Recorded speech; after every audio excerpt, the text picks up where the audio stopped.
जय हिंद साथियों, मैं अपने इस वीडियो में आपका पुनः स्वागत करता हूं। दोस्तों, आज हम लोग बात करेंगे सरल आवर्त गति की ऊर्जा। यानी जब कोई पिंड सरल आवर्त गति करता है तो उसमें कुछ ऊर्जाएं होती हैं। तो ऊर्जाएं बेसिकली तीन तरह की होती हैं। एक होता है स्थितिज ऊर्जा, एक होता है गतिज ऊर्जा और एक होता है संपूर्ण ऊर्जा। तो आइए इन तीनों ऊर्जाओं के बारे में हम समझने का प्रयास करते हैं और साथ ही साथ इनके फार्मूले को भी हम लोग देखेंगे। तो अगर हम बात करें कि सरल आवर्त गति में ऊर्जा की, तो इसमें आप कह सकते हैं कि जब कोई पिंड सरल आवर्त गति में दोलन करता है, अर्थात एक निश्चित बिंदु के इधर उधर गति करता है सरल रेखा में, तो उस पर एक प्रत्यानयन बल कार्य करता है जो उसे क्या करता है, साम्य स्थिति की ओर लौटाने का प्रयत्न करता है। और इसी बल के कारण उसके अंदर जो ऊर्जा निहित होती है, यानी उस पिंड पर जो ऊर्जा आती है, उस ऊर्जा को हम लोग स्थितिज ऊर्जा कहते हैं। फिर से इसको समझिए। जैसे आपने इससे पहले पढ़ा होगा प्रत्यानयन बल क्या है। प्रत्यानयन बल ऐसा बल होता है जो क्या करता है, सरल आवर्त गति या दोलन गति करते हुए पिंड को उसके साम्य स्थिति को ले आने का प्रयास करता है। उस बल को प्रत्यानयन बल कहते हैं।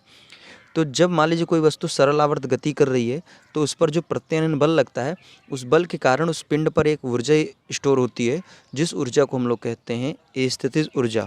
और इसको बेसिकली हम लोग यू से प्रदर्शित करते हैं। अगर बात करें इसके फार्मूले की, तो इस पिंड पर संचित स्थितिज ऊर्जा का जो फार्मूला होता है यू बराबर half M omega square Y square.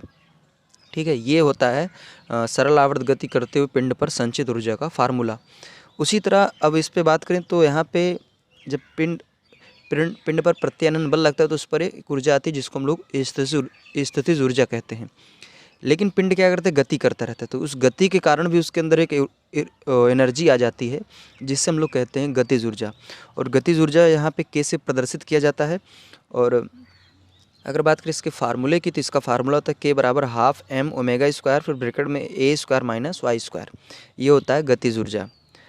फिर उसके बाद अब इन दोनों ऊर्जाओं यानी जो स्थितिज ऊर्जा है और जो गतिज ऊर्जा है, अगर इन दोनों को हम मिला देते हैं तो एक नई ऊर्जा बनती है जिसका नाम हम लोग रखते हैं संपूर्ण ऊर्जा।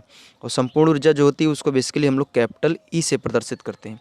तो कैपिटल ई बराबर होता है यू प्लस के, यानी स्थितिज ऊर्जा और गतिज ऊर्जा दोनों को अगर मिला देते हैं तो एक नई ऊर्जा बनती है जिसको हम लोग कहते हैं संपूर्ण ऊर्जा।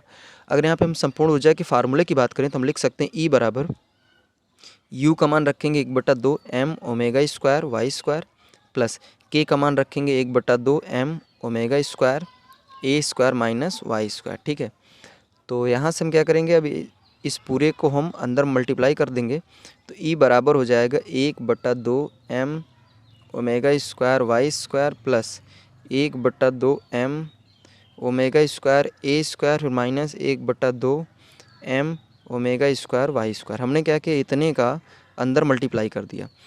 तो फाइनली आप देखेंगे तो ये वाला जो ये है ये क्या हो जाएगा, कैंसिल हो जाएगा। तो यहाँ से जो संपूर्ण ऊर्जा आएगी वो ई बराबर आ जाएगी 1/2 M omega square A square. तो ये फाइनली सरल आवर्त गति करते हुए पिंड की संपूर्ण ऊर्जा है। तो उम्मीद करूँगा ये भी बातें आपको समझ में आ गई होगी। तो अब हमें दीजिए इजाज़त, इसी तरह मिलेंगे हम लोग अगली वीडियो में। तब तक के लिए जय हिंद, वंदे मातरम।